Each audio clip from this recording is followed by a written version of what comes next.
Oh, nope. Yes, it is. Is it not? Yes, maybe it is. It says starting recording.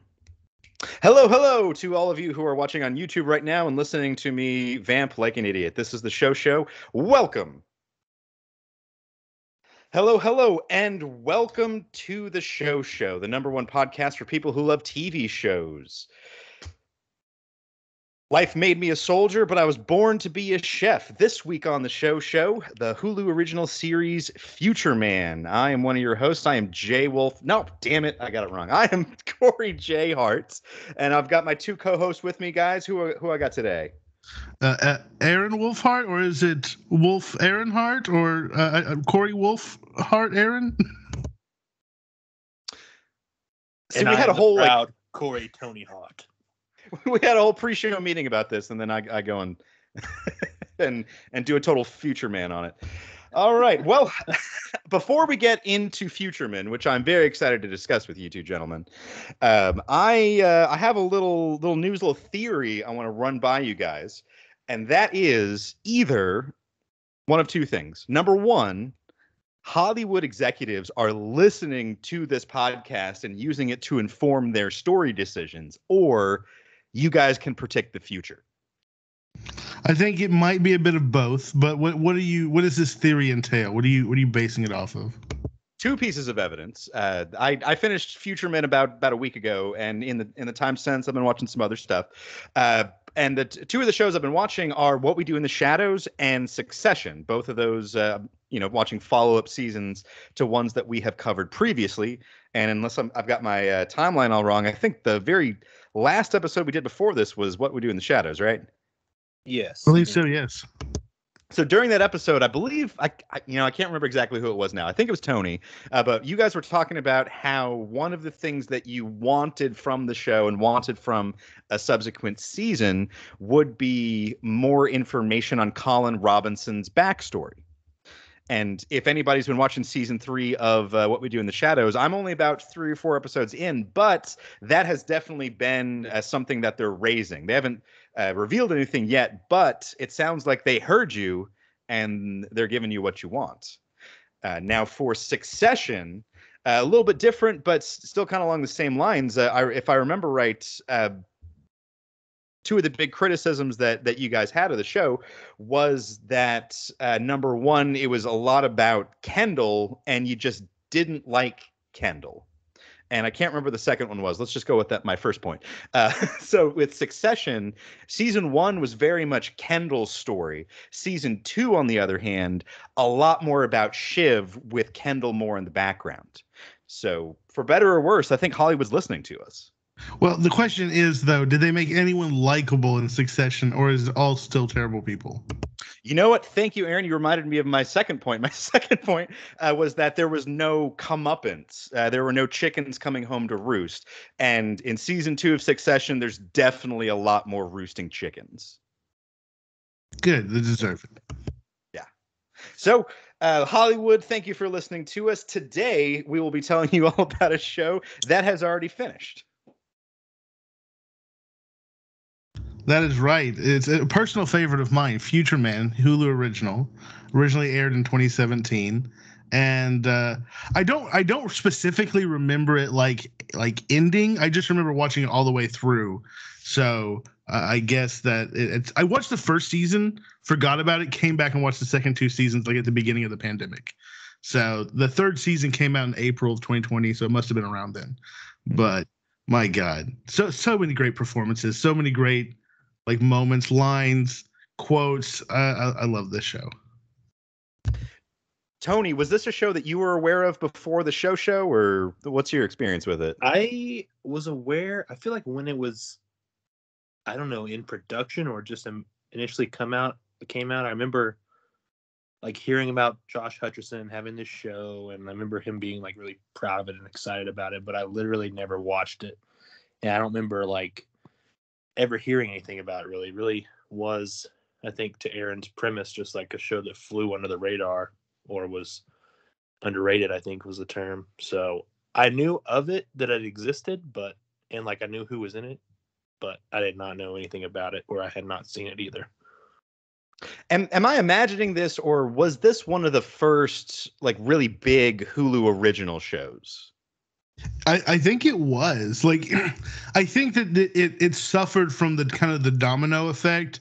Like I think at the time, 2017, Netflix was like having a new show come out like every 2 months, and so we're like cycling through these new shows constantly.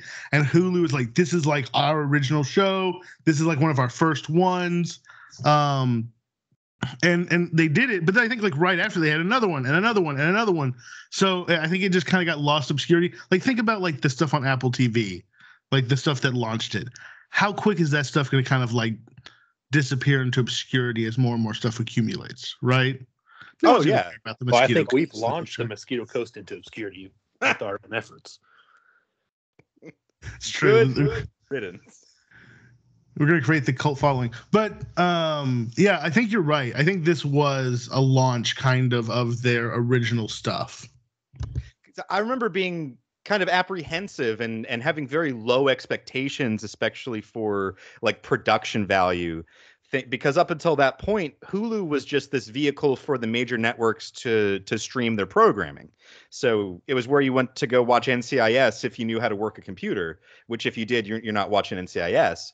But, you see Hulu original, I had very low expectations, but I remember that Aaron and we actually watched the first couple episodes of this together when they first came out. And I remember just being blown away, especially by those first couple of episodes, when we're immediately thrown into the time travel. We're immediately thrown into this ridiculous premise of having to stop Keith David from getting what was it? Herpes? Yeah, herpes. Yes, it's called herpes simplex, but it's far from simple. Well, do we need to? Well, I guess it's hard. We did all 3 seasons, but do we need to do a summary for the audience, or just go into discussions, or we're gonna break it down by season 1 and then season 1 summary, and then talk about season 1, season 2 summary continued? Or I think it'd be worth breaking it down by seasons. What do you think, Jay? I agree. So, okay, if we're looking at season 1, like essentially the plot of season 1 is that Josh Futterman, who is played by, what is his name? I can't remember this guy's name. Josh Hutcherson. Yeah. Peter Millark. From the Hunger Games, yeah. Yeah. Peter. He's basically a janitor who works at a laboratory that is trying to create a cure for herpes. And he is obsessed with a video game that no one really cares about anymore because no one can beat it. He finally beats it, which causes 2 warriors from the future to travel back in time to recruit him to help them destroy his boss, who is creating essentially a vaccine or a cure that's going to cause the human race to quote unquote evolve into biotics, which are bad guys. But essentially what we're led to believe.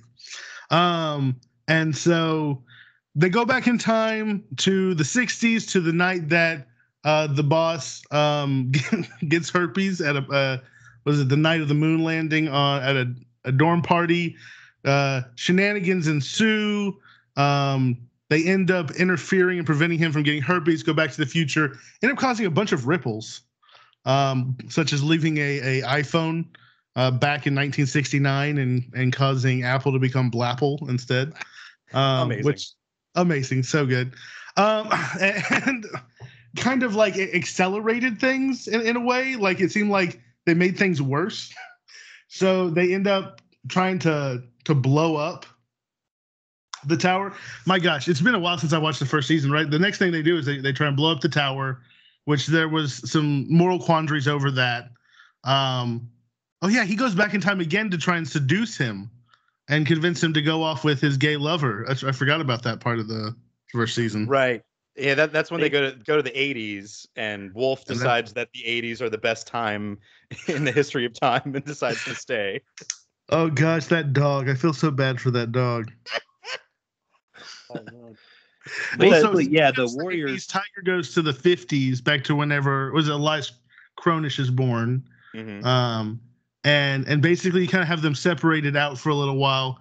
That basically Was it Wolf gets super coked out, becomes this underground chef sensation, has to get saved by Tiger, who comes in and brings him back to the present, and they end up having to try and blow up the crematorium, which they've now caused to happen, which is a giant facility, which it was just like a normal building. Now it's like a super like security max facility. Long story short, they end up convincing Cronish to inject himself with a bunch of viruses and kill himself so that all of his knowledge dissipates. They blow up the facility. Wolf and Tiger go back to the future, and Josh gets arrested for basically killing everybody inside of the building. He's known as the Cronish Farmer. And that's kind of how season 1 ends, with him being in jail, caught by the police officer that they inadvertently killed his partner back in 1969, and he'd been chasing him the whole time. While his partner's wife's belly was swollen with child. Swollen with child. The widow Santiago. So that's kind of how season 1 ends, and then Josh gets there's the lightning at the very, very, very last scene, showing that time travel is happening again, and then it closes out. And so that's kind of like a synopsis of season 1. There's so many moments in this. I forgot like all the ridiculous moments, the Cronish balls and the shitstorm. Well, yeah, mainly it's because the Warriors, Tiger and Wolf, they want to just straight up, maybe even horrifically murder Elias Cronish, and most of the antics is because Josh does not want to resort to just brutal violence. He wants to find another way. He's a normal dude. As you mentioned, they end up just making everything worse. A central tension of season 1 is that Tiger, the kind of the female warrior from the future, who's kind of the leader of the group, she keeps arguing for, we have a very simple solution here, just kill him as a baby. We need to kill him before he creates his research. Easiest thing to do is kill him when he's a baby. And Josh keeps arguing for, no, that's not an ethical thing to do. We need to do this right way. But all of their efforts, of course, cause the problem just to get worse and spiral out of control. Now, for me, biggest laugh of season 1 was when Tiger went to the 50s and was, standing over the crib of baby Elias Cronish, and it smash cuts to 1 year later, and she's been his nanny the whole time. Yeah. He's gonna kill him tomorrow. Yeah. For like however many years. How old is he when she leaves? He's like a young child, I think. Or is he still like a toddler? He's a toddler. Mm-hmm. I see. I think that Tiger's evolution as a character throughout the entire series is one of the best parts of the show. Like, each character has their own flavor and flair and an addition to this show, but her evolution as a character is great. And it just kind of like, hard seasoned, soldier to her entire like existential struggle in the second season. It's so good. The show does a really good job of kind of, I don't know if they use it as a get out of jail free card, but they tend to call attention to their own kind of like plot holes, or like, I'm guessing they just had a lot of fan theory response. They seem to call themselves out on, oh, we could have just done this or whatever. But I guess part of that is like, why the whole premise is like the future created that video game that was impossible to beat, to find the greatest warrior to lead them to victory, which is Josh is the one that beats it. That's what kind of starts it all. But why they know who the Elias Cronish is, and their plan after that is to go kill him as a baby. So I don't understand the whole middleman part, honestly. I guess that's one criticism I would have. Why not just go back to when he was a baby? Why even have the whole, I guess, the whole premise of the show in the first place? Yeah. Like, why bother with Josh? Yeah, they already know who it is. They can trace his life back in history. They can just go kill him at any point. Or even like just go, like they go back to Josh. He hasn't created the cure yet. They could go back without Josh to the same time and kill him then, without him. I'm reaching here, but I think what I would say is that if you go back to the very first episode, Tiger and Wolf, all they have is the name Elias Cronish. They don't have any more information. And I guess I would say that in this future that they're from, where they live every single day fighting for their lives, they don't have the resources or the wherewithal to get that information of where to go, when to go. It's just it's a coincidence that Josh, the person who beats the game, also happens to be familiar with Cronish. Well, I think kind of part of the point is also maybe that if you send something back in time and track down someone who is a great warrior, then they should be able to track down Cronish in their time and kill him, right? So, like that, to me at least, I thought that was the premise. The baby, yeah. I feel like it was like they like whenever they find out about what babies are, because remember, like whenever she sees like the baby for the first time in the 70s or 1969, she's like, what is that tiny human being? Mm-hmm. And he's like, it's a baby. You've never seen a baby? And so I think that when they were coming back to kill Cronish, and they were trying to get him, and then he came up with the idea to travel back to 1969, right? No, they did. No. They said, like they knew a time and a date that something happened, I think. They knew to go to 69 because that's whenever he got herpes. He found out about it at the same day, like before they showed up, whenever he befriended Cronish, and Cronish told him how he got herpes the night of the moon landing. They didn't know what night. They just knew 1969. Yeah. Like we got a 69 right now. Yeah, I remember that joke. It was so good. So well, I think that's what I'm saying is like they knew something in 69, so why not they could have just gone back. I mean, given I don't want to get too hung up on it, but they could have just gone to any number of years before 1969 and given them as much time as they needed for themselves to find before that happened. But well, I think also just as kind of time travel is explained in the show later on, I don't think that they fully grasp or appreciate time travel. They are sewer dwellers, uneducated. Like, what is whenever Wolf has a pickle for the first time, he starts shouting for more of the tiny logs. So I would also say that their ability to create the plan was pretty limited. Like they all ran through the tunnel and everyone died. I will say, season 1 I think is my favorite of the seasons. I think. It's fair. It's a great season, a great story. It could have ended right there. Mm-hmm. Yeah. But I do think season 2, I actually was super impressed with season 2 because season 2 went in a whole lot of different directions I was not expecting. I will say this was my third time watching this series because I'd watched it once, then I watched it with Christy, then I watched it with you guys. And I will say that there were some moments that the third time through I felt a little sloggy, but thinking back to the first time watching it, I still thoroughly enjoyed. But oh my god, season 2, all of these little like cuts and like satirical references to pop culture and things like that, like the Growing Pains intro and Law and Order, like those were fantastic. I did write that down. I guess we're still in season 1, but yeah, this show felt like a pop culture like scavenger hunt, and I love that part of it basically.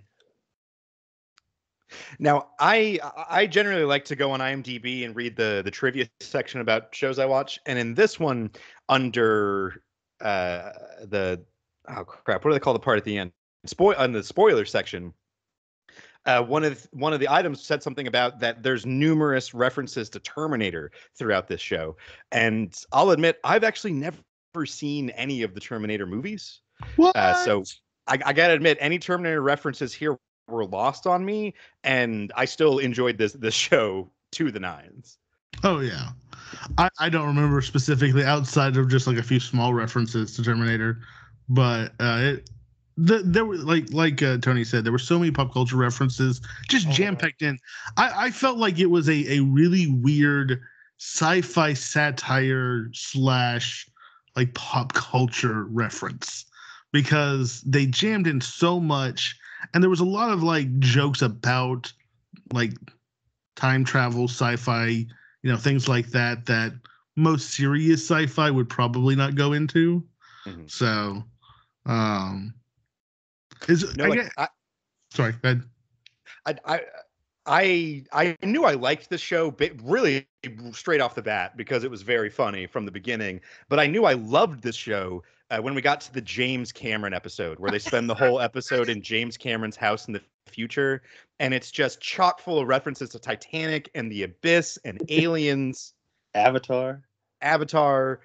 Speaking of Avatar, like, did you know that they're making like 4 more Avatar movies? Like the next one's they've been coming out making them. next year. They've been making them forever.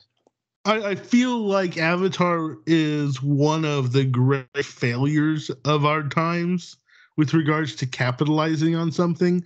Like it was such a big movie when it came out.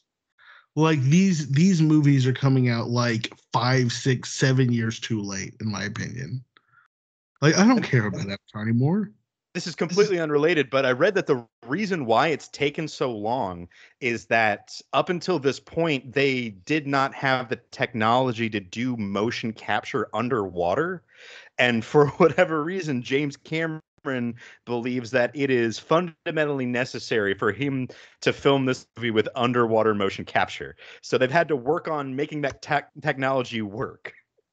Well, I mean, how else is he going to find Cameroonian if he doesn't have his underwater technology? Very, very good point. No, that was a great episode. Fantastic. Like very, very funny out of nowhere too. Like all the way they wove that entire story together, I thought was great. Absolutely. Another bit. Show, I'm sorry. Go ahead. I was just gonna say, I think this show, yeah, it's definitely one of the funniest shows I've seen in a long time. I think consistently more funny than What We Do in the Shadows, and I thought that was a really funny show. But it might have just been more my type of.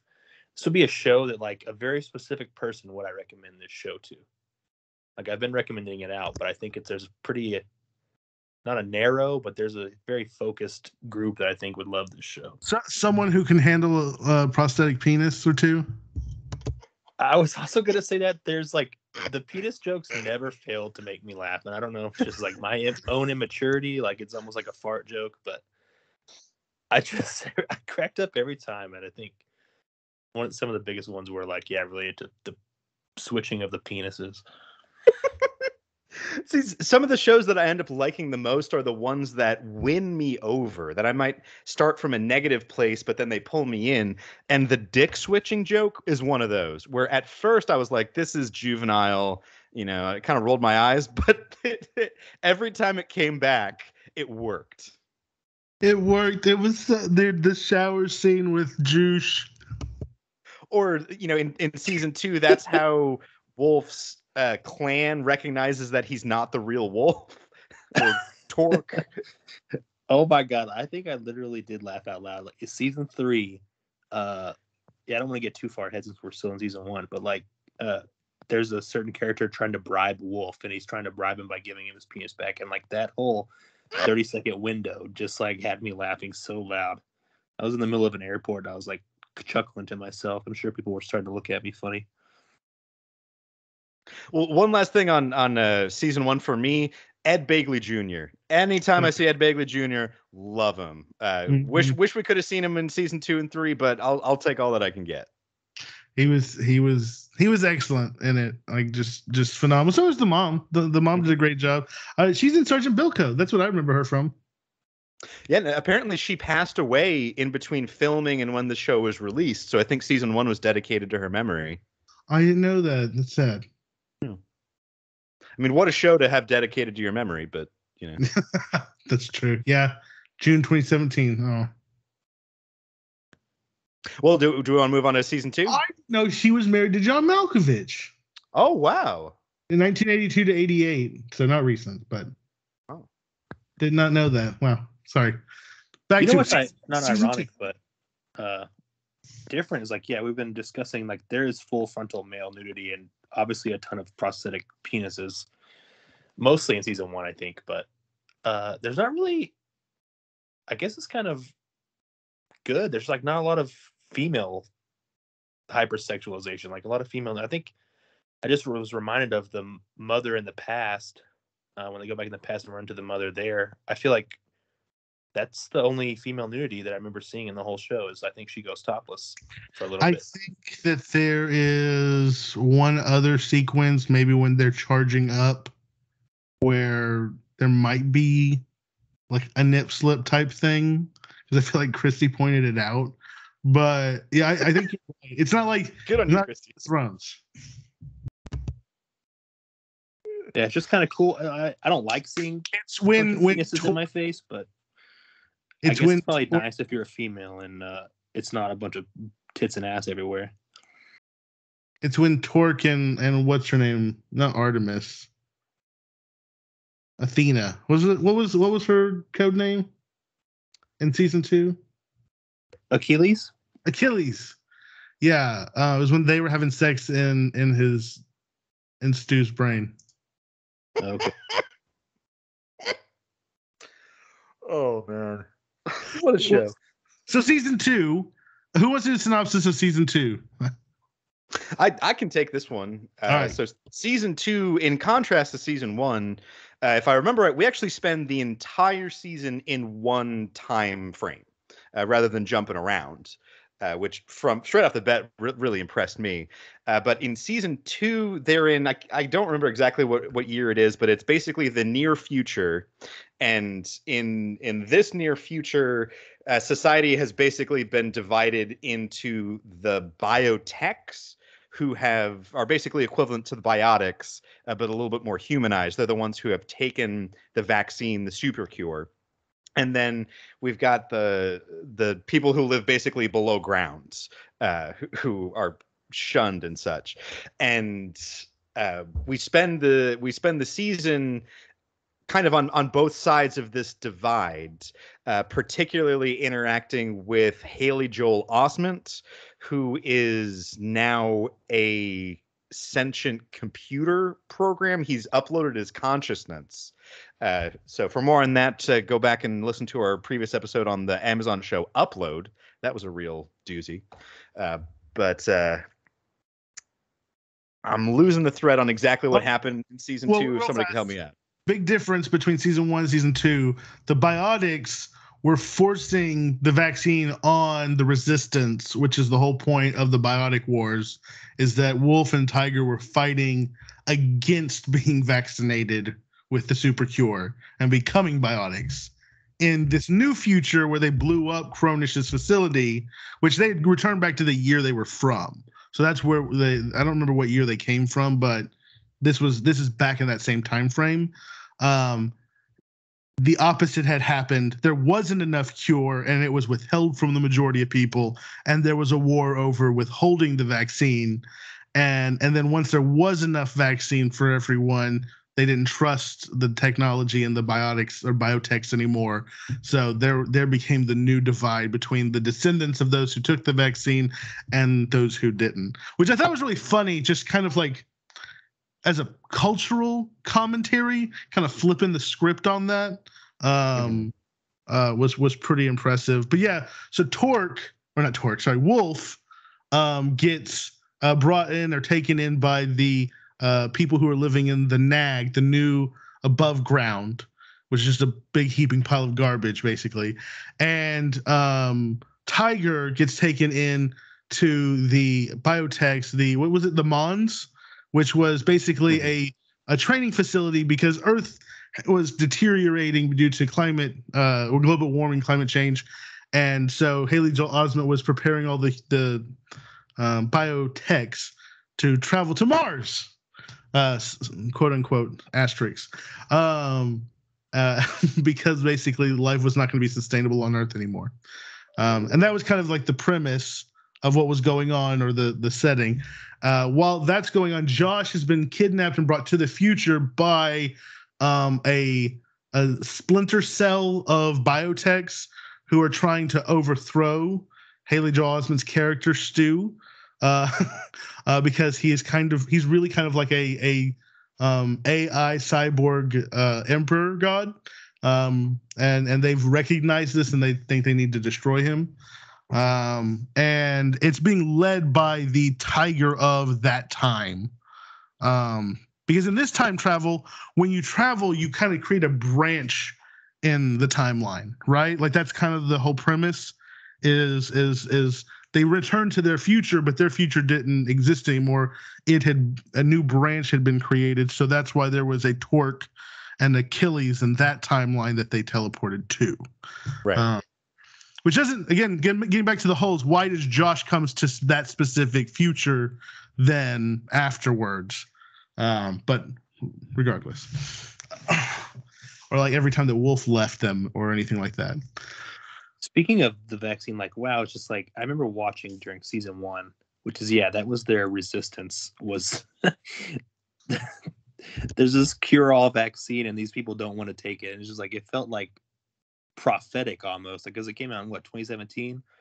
I was just like, well, I guess except for the horrible things they do, we never really find out if the first season's biotics, if they were actually evil, or if the resistance was, or if they were responding to the resistance, like being terrorists, basically.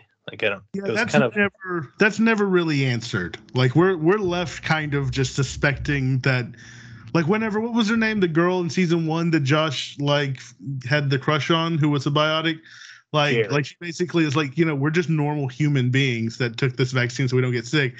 They're terrorists that blow up hospitals. True.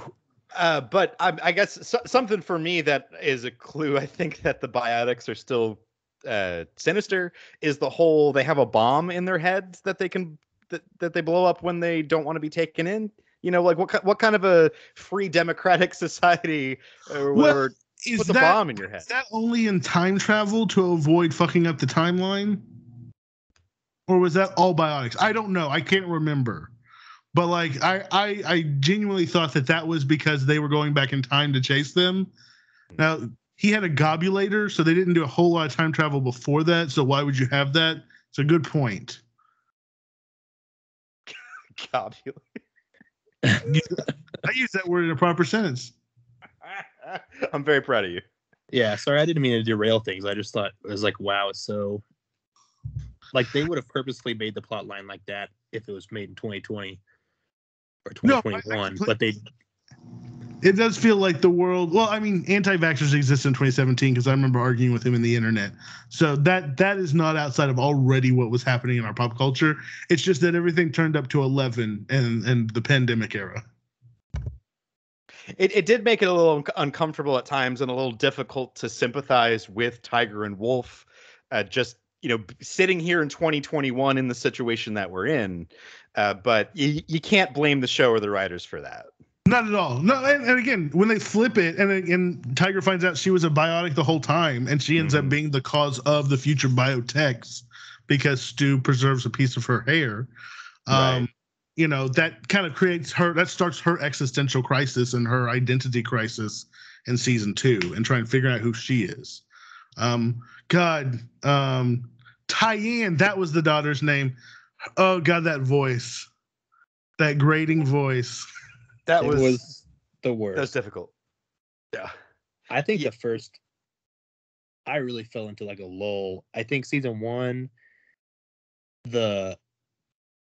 not the premise of Wolf being the super chef, like celebrity thing, but I feel like that dragged on a little bit. Like it was focused too long on that. And then the first part of season 2, I was just like, I was really lost from the magic of season 1. But then, not long after the very first part of season 2, it brought me back in a big way as far as like quality and laughter. I think when we get like, I think like 3 episodes in, Josh is in the nag. Oh God, Josh's initiation into the nag and Torque's or Wolf's rise to the top to the leader of the nag. I thought those were pretty great. The whole was there was one joke that I thought was so funny when they were like walking, whenever one of the people from his family pod were walking around with the town with him, and they were like, yeah, we used to think that I think was it 8 was the perfect number of parental units, but we were crazy. We dropped it to 7, and everything has been fine since then. Yeah. What do you think of the nag? Do you think that that's how things would turn out in a collapsed society? Probably, with the exception of their really idiotic economic system of having everything cost one shit. I think, maybe I just believe in the inherent nature of capitalism too much. I think that human beings wouldn't actually do that.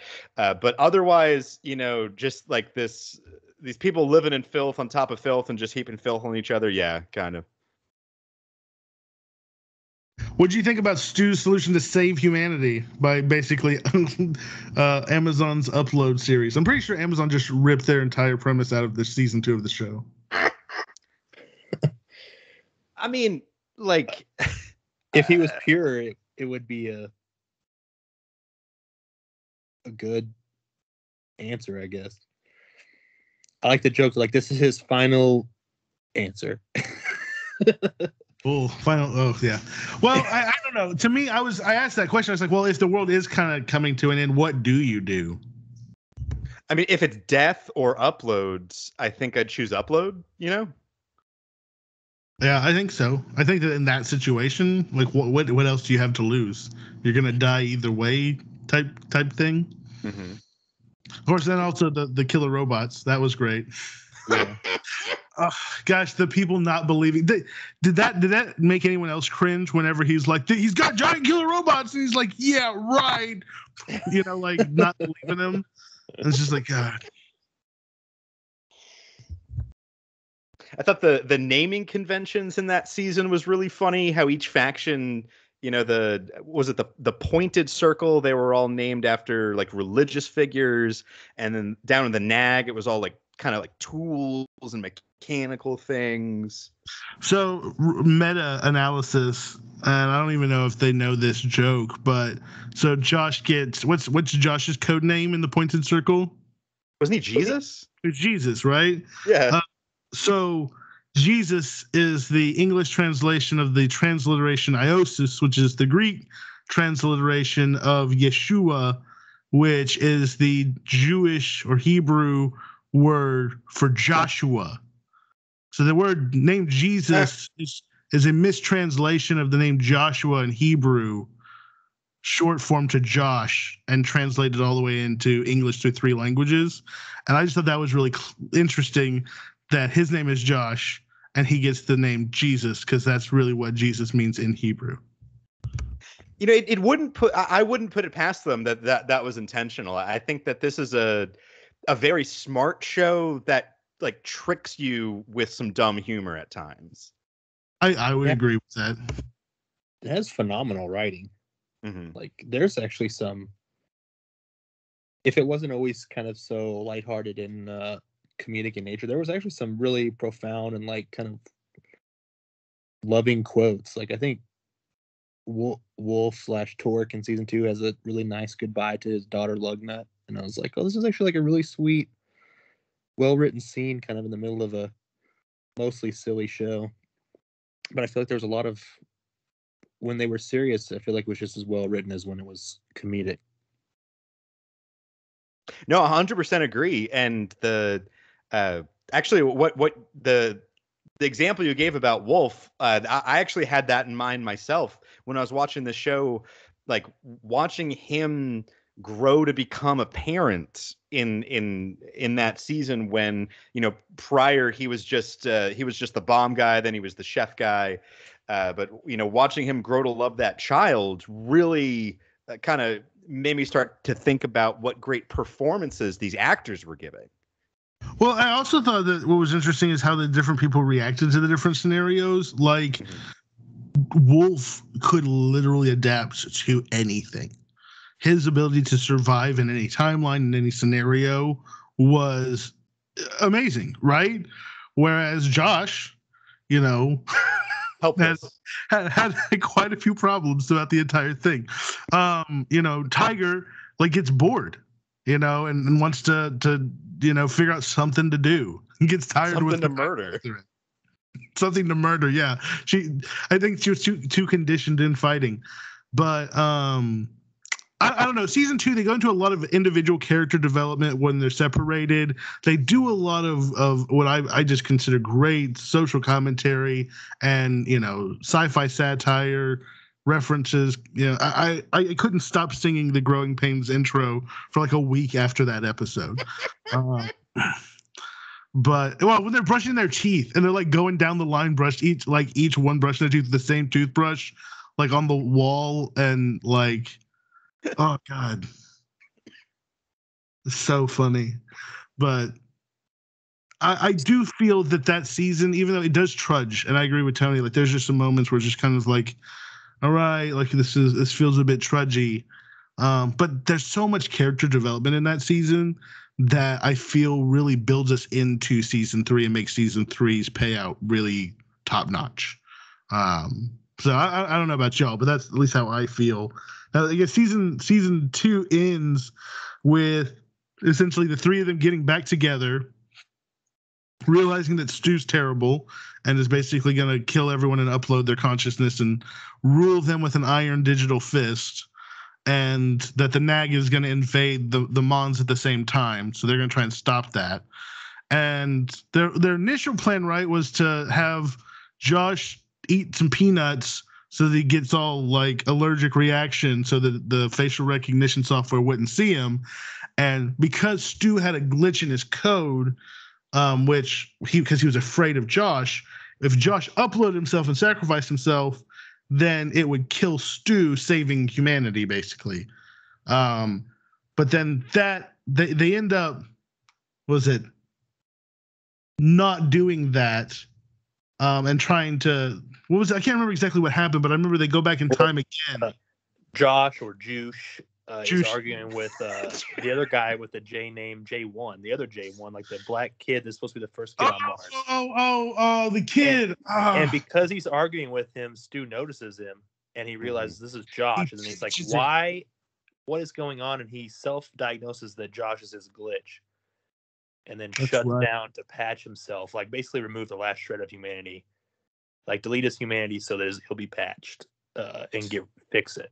So they can't use that option to stop him anymore. Or I guess they fail. Basically, they have to run away because he patches himself and starts killing everybody with the robots. Yeah. So they then decide to go back in time, convince Achilles to help them. And this time they were going to run and use the time machine to jump during the time that he's patching himself, and keep on jumping over and over again during that 8-second window until they got to where Stu's mainframe was and destroy the physical, like, Stu fleshy cyborg computer machine. The starfish-looking starfish thing. And then that would kill Stu. So they do that, which inevitably creates like hundreds of copies of Josh, Tiger, and Wolf in the process. Because every time they jump, like they're jumping back into a timeline where they exist, and each one of them are jumping back. God damn, that scene was so great. Like that whole sequence. Brilliant, absolutely brilliant. Arguing with themselves, and later down the line, it's futile. They're like, wait, we don't matter, so we can leave, right? It's like, well, unless the other first people in front of us don't make it, and then amazing. The reason they had to do that is because their time machine only alters time and not space. So the ground they had to cover in 11 seconds was too far, so that's why they had to. Every time they got close to that 11 seconds, they had to jump back in time, but they're closer to the core. But yeah, it was just that was an awesome segment, and I feel like a really clever idea by Josh for once in the series.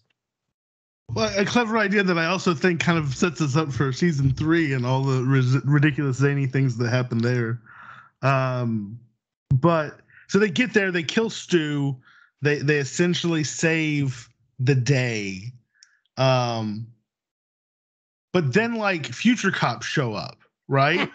and arrest them, and bring them into like these cells, which is like a dark room, and they're being interrogated by none other than Seth Rogen, who is playing a character named Susan, which in the future is a boy's name. Yes. But It's a boy's name in the present, Aaron. You don't know, you know. actually, I looked this up, and there was actually like a period of time in the 1800s where there were like 200 to 300 boys named Susan recorded in the U.S. Census. Well, didn't Johnny Cash write a song about it? That's what I looked it up. Like I was trying to say, is it actually about a real person, or is this just a fictitious story? And there was an uptick around the time that was written, but actually in the 1800s there was like a chunk of dudes named Sue. Like, weird. Wow. I guess maybe they could be middle names or maiden names or some shit like that from their mothers. Yeah, I think there's just a. Yeah, go ahead. Oh no, I just think there's just a lot of names that I think jump back and forth, kind of like demonstrating how reserving one name for one of the other is just kind of ridiculous. Yeah, later on when Seth Rogen's character says his name is Josh, yes, in his time that's a boy's name. And his daughter's name is like Randall or something. Randy. I was gonna say it makes it hard to separate because it is still season 2 when they are captured by time cops. I feel like there may be even one more episode in the prison, but that's also where season 3 starts. So in my head, it's almost like I don't. So it know ends where one stops and ends. Season 3 ends when they refuse to turn each other in or take each other out, and so because they all refuse or like basically they're going to take themselves out instead. Seth Rogen basically is like, you guys, you called my bluff, and that way you're going to be great contestants on, decathlon, which is like a TV death sentence, like because they're time criminals, they've been sentenced to be put to death through a television show that's basically like what I could take as like a Wipeout / American Gladiator / like I don't know, like Death Arena. Most Extreme Challenge. Yeah, Most Extreme Elimination Challenge. And that's where season 2 ends, is right there. R.I.P. Spike TV. You were good to us back in the day. I know. It was probably horribly racist, I'm sure, because I know they did fake Asian accents. Oh, yeah, that's true. But it was funny. Well, that was back whenever you could have, like, was it Dr. Pepper 10 for Dr. Pepper marketed for dudes? Yeah, it's not for women. Yeah, it was dumb. That was dumb. Such a dumb time period. Anyways, so that's how season 2 ends. I think that season 2 is great. It's phenomenal. It's fantastic. I just feel like it does kind of trudge on at times. Yeah, I'd agree with that. I think season 2 for me is the best one because of the character development that you mentioned. I think really kind of elevates it above a little bit the others. But something that this show does so successfully for me is that it puts a fresh spin on time travel, because I'm a big fan of time travel stories in general. Some of my favorite Star Trek episodes and what have you are the time travel ones, and time travel stories are very easily picked apart. So it's kind of like, to me, it's kind of like a magic show where going in, I know that it's not going to all hold together. If you really start thinking about it, all unravels. But in the moment, if you can sell me, I'm still going to enjoy it to the nines, being tricked in that way. And that's kind of how I felt about the show, is that, they told a time travel story in a new and interesting way that made me just kind of throw away those, well, why couldn't they have just jumped back a little bit sooner? I didn't care. I was having so much fun watching this show that it just didn't matter to me.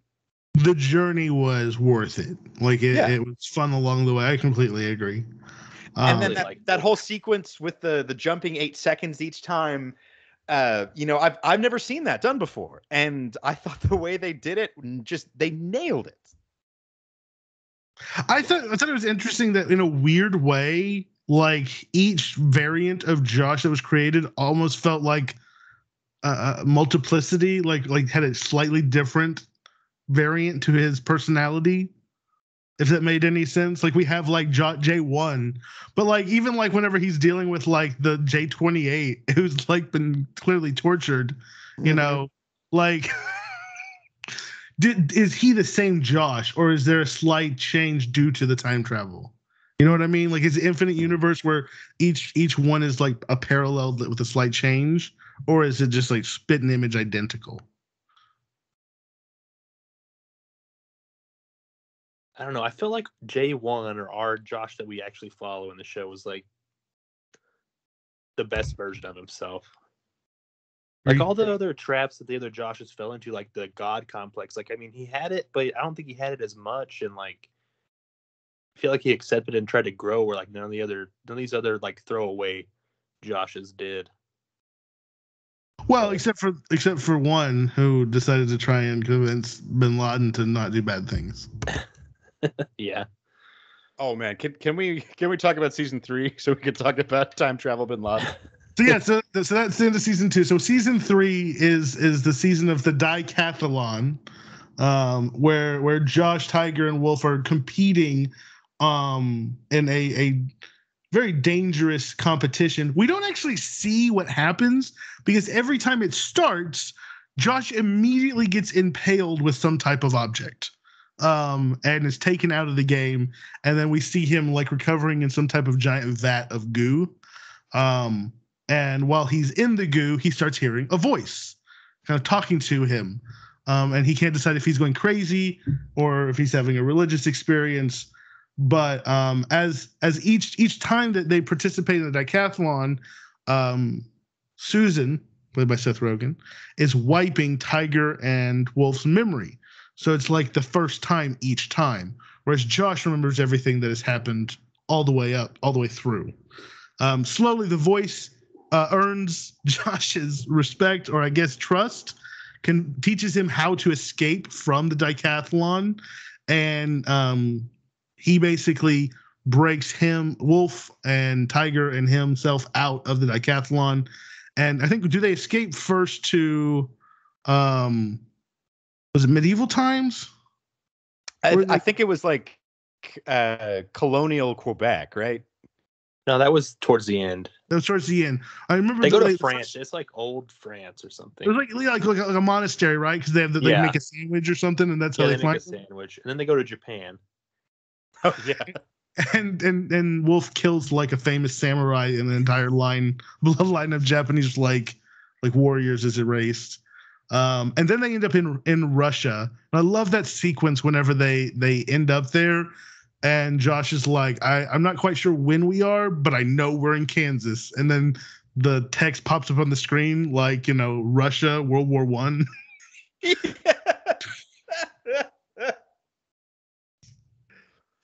I laughed so hard at that sequence. And then the whole storyline about Wolf seducing the peasant woman. Yeah, so that whole, like I said, adaptation. Wolf again adapting to his surroundings. He didn't want to sleep on the straw, so he needed that bed. Ended up creating an entire genre of Russian literature. So anyways, they constantly send signals through time to the time police that they're doing something that like creating sandwiches or inspiring the sex novel that's causing them to get them the time police to be chasing them, and they send this like Spartan crew after them, which is like these like cyborg Spartan soldiers. It's such ridiculous. Like I guess that's probably the Terminator reference that they were talking about, to hunt them down. And they end up escaping to, like you said, colonial Quebec, like in the 1600s, right? Or 1500s. And at this place, this is actually where the outlaw Wild Sam Bladden, or hiding or stranded, and he's trying to beckon Josh to come visit him. He's the voice in Josh's ear. And while they're in Quebec, Josh ends up stepping in a bear trap, causing serious damage to his leg. And he's basically bedridden for a couple of episodes while his leg festers, and while Wolf basically sets up an international treaty, and Tiger becomes a master trapper and hunter. Eventually, Josh makes his way to Bin Laden, discovering that that's who God was in his ear the whole time. Has to kind of reckon with the fact that his alternate self, Nutface Josh, had befriended Bin Laden. Oh man, that that whole sequence of, oh man, Osama bin Laden manipulated you by making you think you were part of a broader spiritual plan than you were. Oh man, he's never done that before. He's never done that before. When Seth Rogen is like, yeah, time traveling bin Laden, that's on you, man. Is there another show that has ever been made that would have the balls to have time travel bin Laden? No. Like, manipulating one of our lead characters. I mean, who else would go there? No, that's what I'm saying. When that happened, that's when I was like, this show is brilliant. Like, and the fact that I didn't catch Outlaw Wild Sam Laden was Osama bin Laden until like that moment. There was enough foreshadowing that you should catch it, but like whenever he walked in and he realized who it is, I was like, my jaw was on the floor. Did anyone else catch it before then? Not before, no. I mean, I don't think before. I remember just losing it talking about Wild Sam Laden and how he had destroyed the previous like marketplace. Like, yeah. Oh my God, the previous International Trade Center. Yes. Oh, it's terrible but funny. So Osama bin Laden is at least promising Josh of this refuge called Haven. Yep. That is supposedly a place out of space, out of time, where he will be safe from the time police.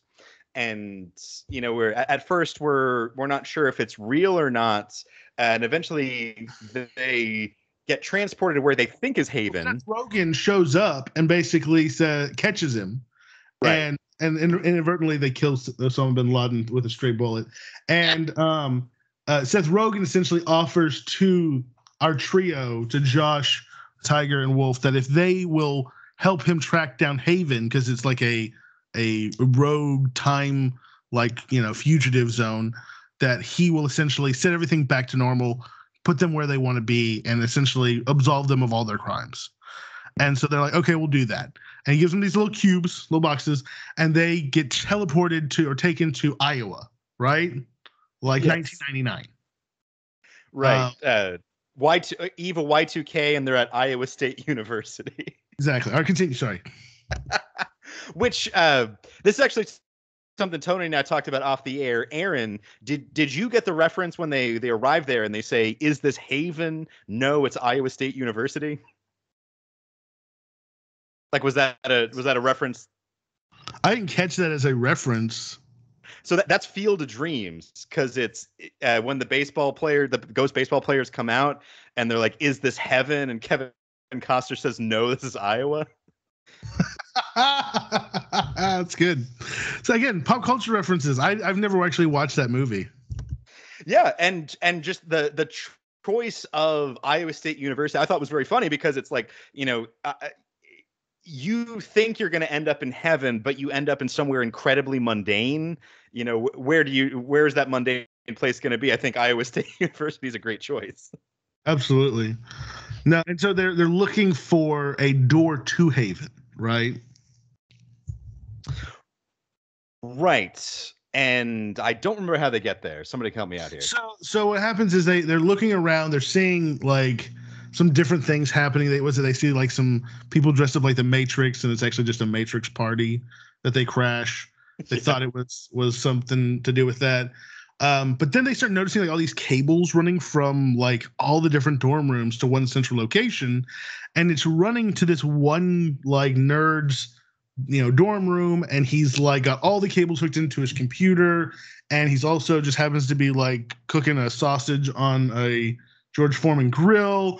And in the moment that like Y2K happens, he like spills grease all over the military computer he had stolen from the military complex next door to like download all these movies onto the hard drive or something like that, while a computer virus like triggered, and it caused a time rip, which that's completely scientifically proven true, just as Neil deGrasse Tyson.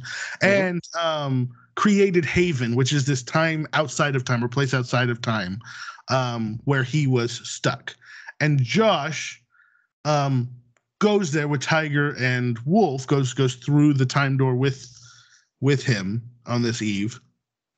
and they kind of like end up in Haven, in this place where timelessness exists, and they find that there's all these famous people that had disappeared. James Dean, Abraham Lincoln, not Elvis. Elvis I don't think was there, but Buddy Holly, Marilyn Monroe. It was a collection of people who either died young or died violently or disappeared. Amelia Earhart. Or disappeared, exactly. So they all just love Josh. We almost worship him like a messiah, like he's a savior. And they find out that Josh, Nutface Josh, had come and taken them from wherever they were in time and brought them to Haven so that they would be saved from their horrible fate. I think it also kind of raises the question if not Josh was the cause of all that, of their disappearance. But I thought that was really funny. And the longer they're in Haven, kind of like their memory and their minds and everything kind of start to get wonky, because human brains were evolved to actually work with time, not outside of it, which I thought that was brilliant the way they demonstrated that. I think they have no needs. Like, they have no need of sleep, no need of food, and so I guess they stop breathing. And when they stop breathing, I think that's when they start forgetting or something. Like, it's always twilight.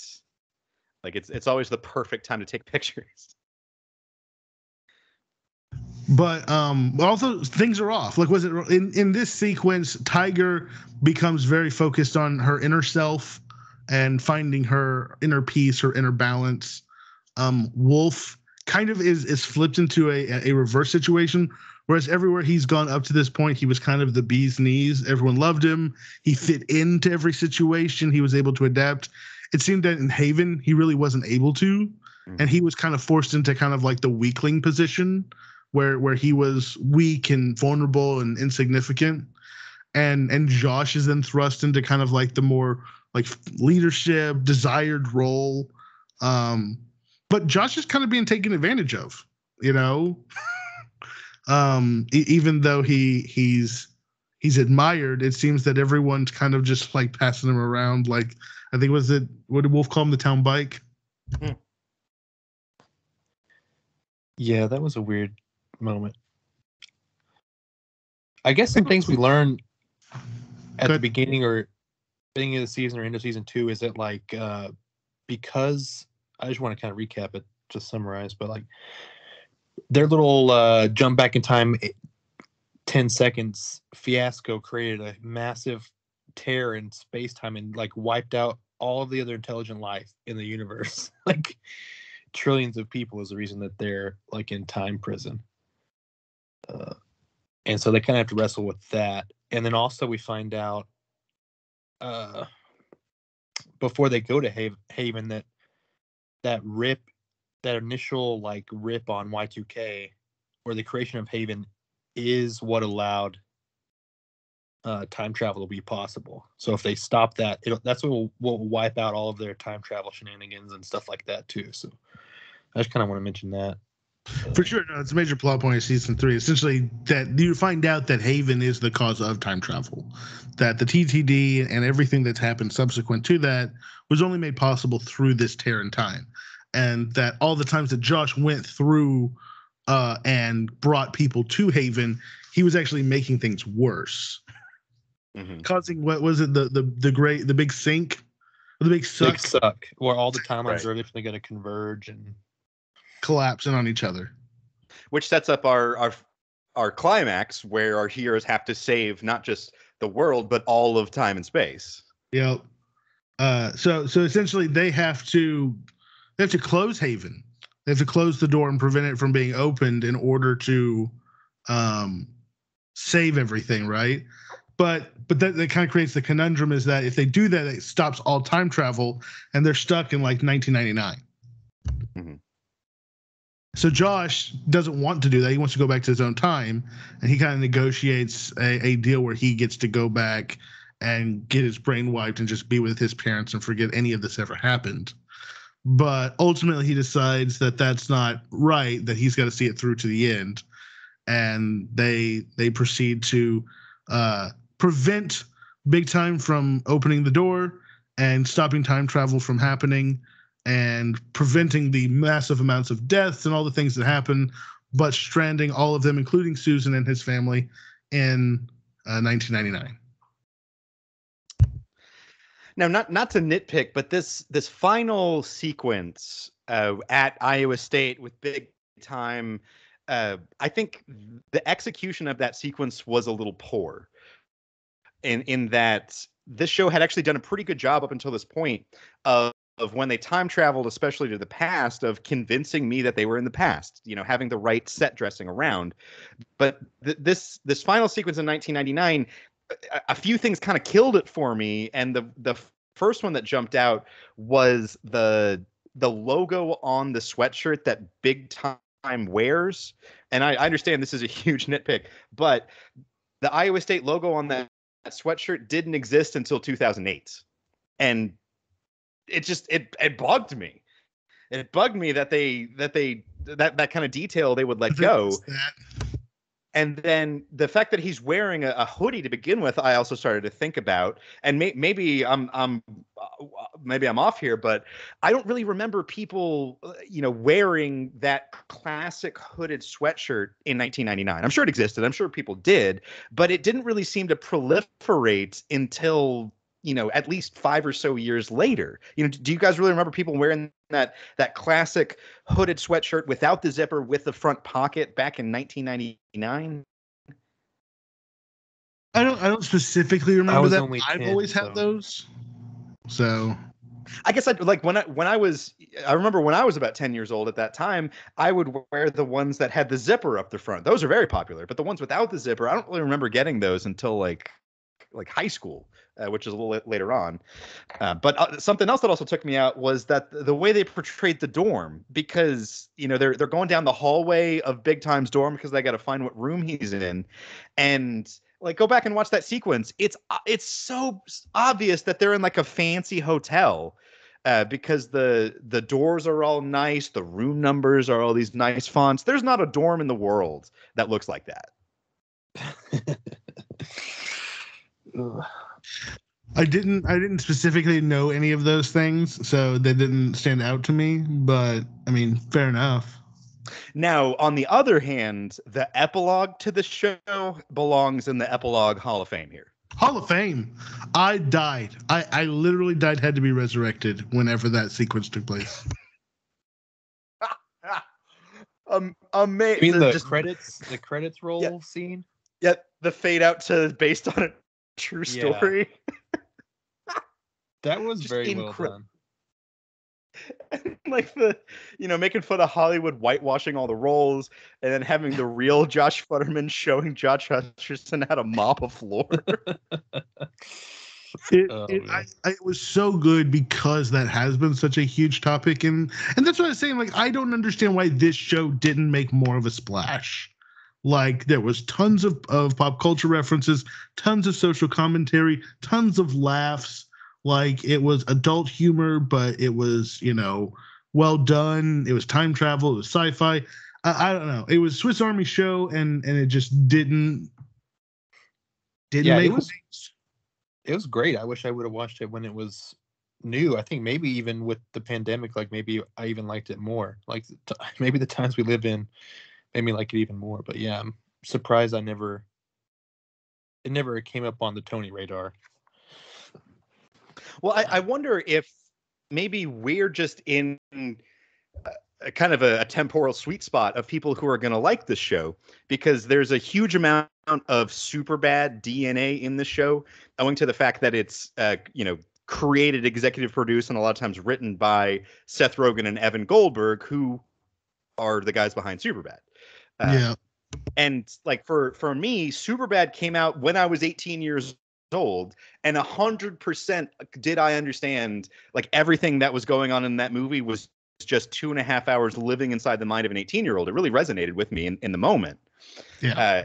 And the three of us are all of similar ages, so I wonder if this just kind of like irreverent, like sexual, but like not like, gross sexual kind of, I don't know how to say it, but just this brand of humor I think might speak to us in a way that it doesn't speak more broadly. It's got a certain crass humor that Yes. I think that the generation that grew up in the South Park era has more of appreciation for that level of crass humor, whereas a lot of people probably in the prior generation just see it as filth. You know, like my mom or my grandmother might just say, "Well, it's just vulgar," you know. And I think that's what's funny about it. So I am glad. I think it wouldn't have worked any other way. Like, I'm glad they leaned into it. Like, if this was a movie, it'd be rated R, and I don't think it could have worked as any other lower rating. agree. Like, I'm glad there was full cursing. I don't appreciate dicks in my face, but I'm glad they didn't hold back on gore or language, or I guess they kind of held back on sexual content, but like I don't think it would have worked if they had toned any of those elements down. It wasn't like, Game of Thrones like softcore porn. It was, a quick joke. It was pretty tasteful, yeah. Like every time they had to charge up, it's just like you don't see anything, you just see them kind of humping most of their clothes on, like It's like they desexualized the sex. yeah. And they were all gross, like rat hole to rat hole, like kissing, like pretty much any form of intimacy in this future world that these characters lived in was just like well, I guess not in the NAG, but the original OG timeline. I will say, like, we were talking about the time travel in the show earlier, and like I kind of mentioned when I was talking about, I was like, yeah, like it makes fun of itself, and I think that's what gets it out of trouble. But as far as like finding ways they could have done it better, I don't mind that so much because I feel like in the time travel, the way they handle it, they are consistent. Like they had a set of rules that they like held by. Like it's not our fault the characters didn't use it wisely, but like they defined it. Like every time they jump back in time and jump out, it creates a new timeline. That's why they can't really change anything. Like all these other timelines are doing it. They kind of had a reason for time travel existing and a way to like end it, to end the show. I really appreciated all that stuff, like the technical aspects, like whether or not they use the time travel to the best of their abilities is separate from that. I appreciate that part of it. Like I I loved it when Tiger's in her little Matrix headspace and she imagines her old friend Elias's mom, and she's having a conversation to like soothe herself, and then her mom's like, well, you probably could have just gone back and killed me. And she's like, oh, that's gonna bug me. It cracked me up. So I like that they made fun of themselves, but I liked that they were consistent in that. Ugh. Yeah, 100% agree. Because nothing pisses me off more than when a show breaks its own bright line rule, and that's something that turned me off of Doctor Who. Eventually, I did go through a brief Doctor Who phase, but it just pissed me off because one too many times they just completely broke a rule that was firmly established a few episodes or a couple seasons before. But this show, either they were internally consistent or the tone was just silly enough that I didn't care. Didn't care if it was like super inconsistent was whenever Wolf left them and took his family off to the other timeline, and then also like jumped forward to see Lugnut, walk down the aisle and then jump back to where they were. Like, shouldn't that have created multiple branches so that he wouldn't have been able to get back to them? Like, that was the only one that whenever I was watching through this time, I was like, how'd you get back here? Well, their new TTD, the Pocket Watch, is way more capable than the first two season time travel. This was still with the old TTD. This was before the time cop showed up. This was before the 8-second run. Well, was he always jumping forward? No, he grabbed them, jumped back, and put them with O.J. Simpson. Remember, great guy. Oh man, that like that whole story of Wolf living in the 80s and 90s was just such fertile ground for all those pop culture references about Sure. Dumping off coked up hookers at the ER with Charlie Sheen. He's like, that guy had it all together. Have y'all seen Loki on Disney Plus? I have not. No. Man, it is like you watch it after season 3 of this show and you're gonna be like, wow, did Loki watch this show?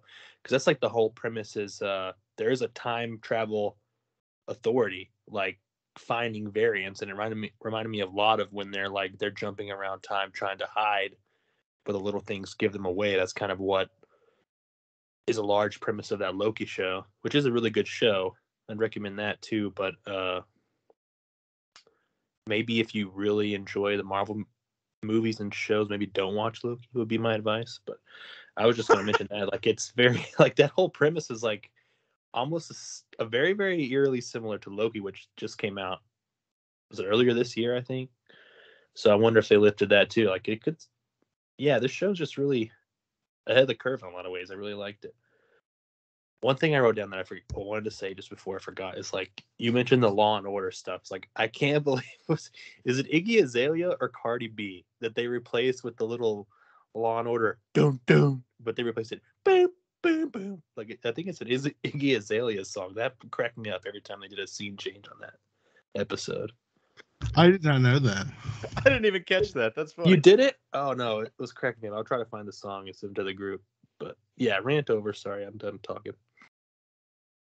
I just those were the parts of season 2 that got me, that I enjoyed the most, were those little cultural references that were clearly just meta for us, right? Because they were just like overlays and music, but it was so, especially for someone who's grew up watching like those kind of shows, like on, was it Nick at Night or on TBS or whatever, if you were homesick during the day.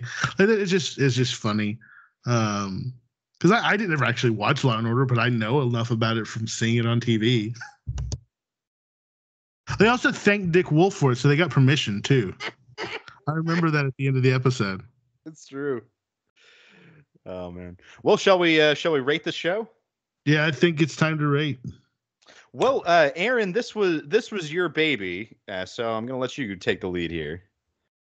Well, okay, I'm going to take the lead. I'm going to ask you guys. So I'd said, and I think I know the answer, that this was a show that flew under the radar, was not really hyped up, but really landed the ending. I loved the ending and I feel like Josh's ending, where he, gets to see his parents, not exactly the way he wanted, but he does get to see his parents.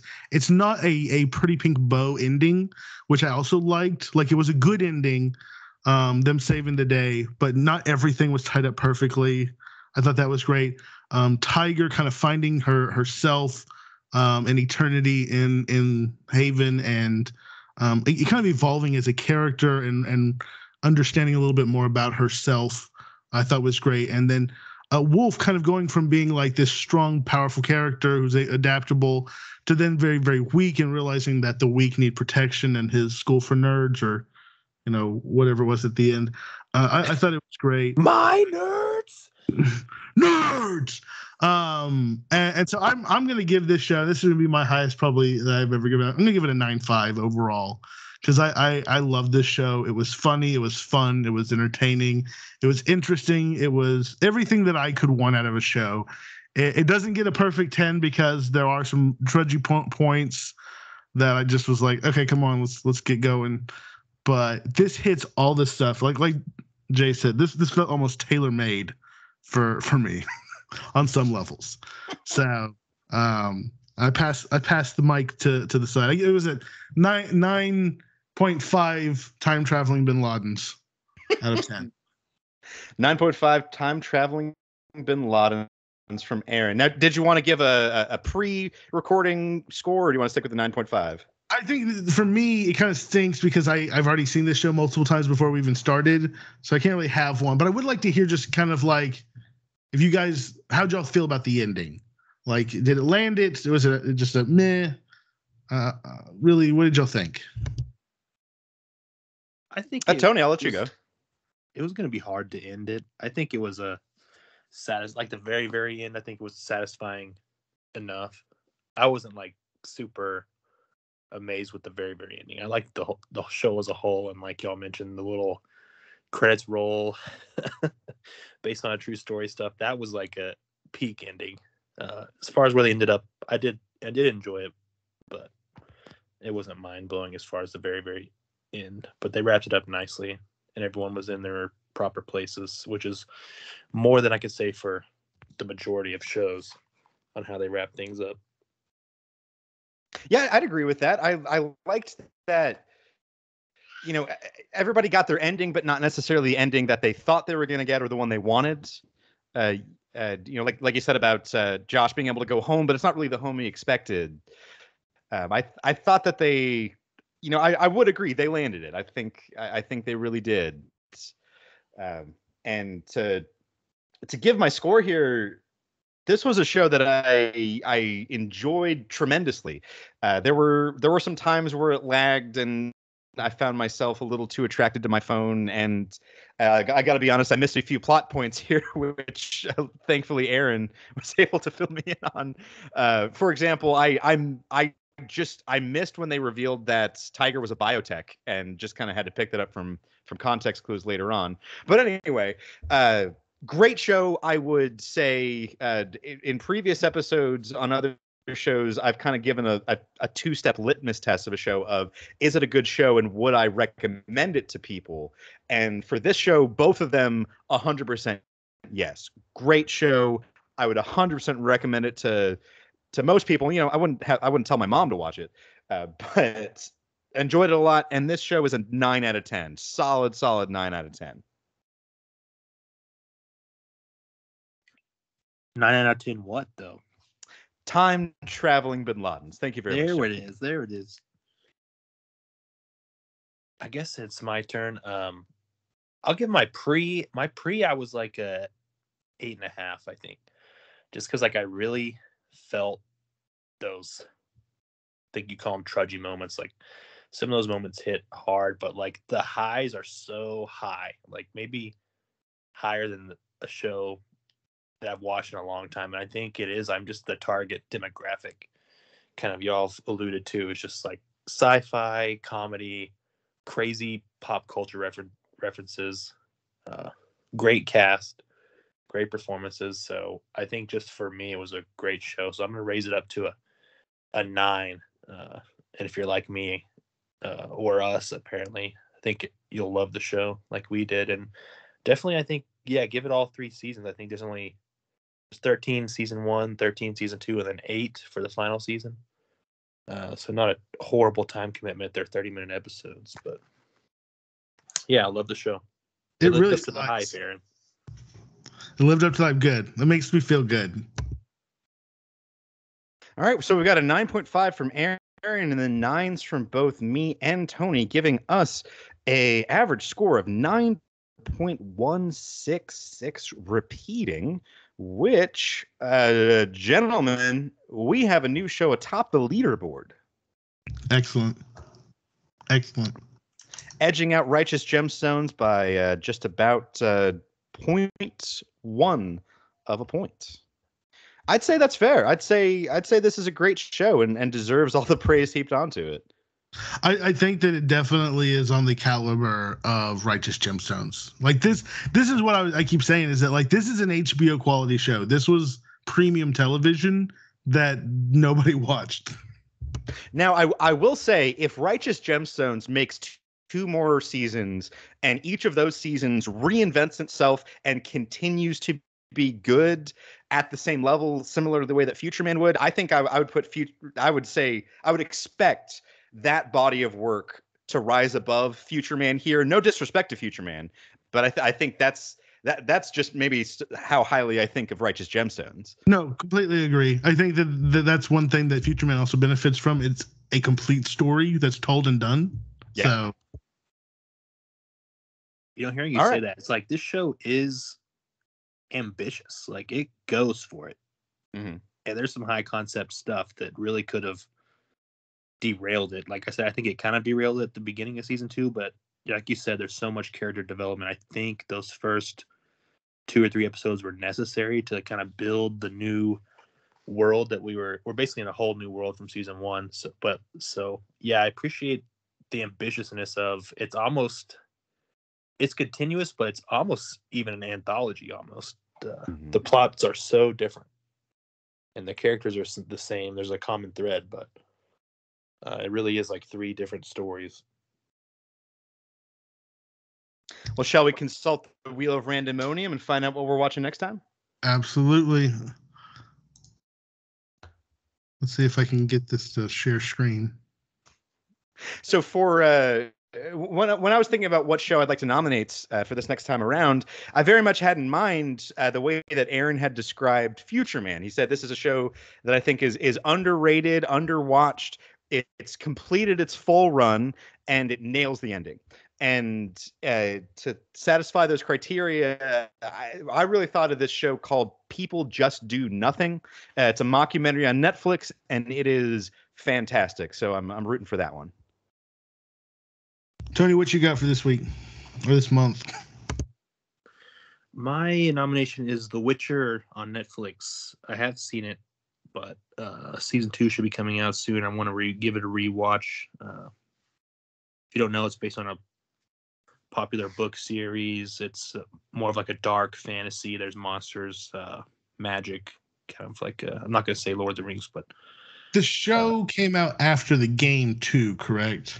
Yeah, there's books. There's a widely, hugely successful game series by CD Projekt Red, Witcher 1, 2, and 3, and this is basically the newest entry in that body of work. Do you know if the story of the game and the show are both like reflective? Like if someone watched the show, have they played the first game, or is it kind of detached? Like Doom, the movie, is detached from the game. I haven't played any of the games. Okay. I'm always curious about that because there's such a I don't know, stigma is the right term, but a history of Hollywood not landing video game movies very well. So I'm very curious about this. My offering for this Wheel of Randomonium is season 2 of The Miracle Workers. It's a show that Jay had recommended to me multiple times, and Christy had brought it up to me, and I'm very curious about it. And based off of Jay's consult, we're doing season 2. He said, I guess this is also kind of like an anthology. You don't really have to see season 1 to see season 2. So we're going to jump right into that. I don't know a whole lot about it, so I'm excited to be surprised. All right. Well, is the wheel ready? Here we go. Shuffle. All right. For those of you listening on your podcatcher, we are spinning, spin.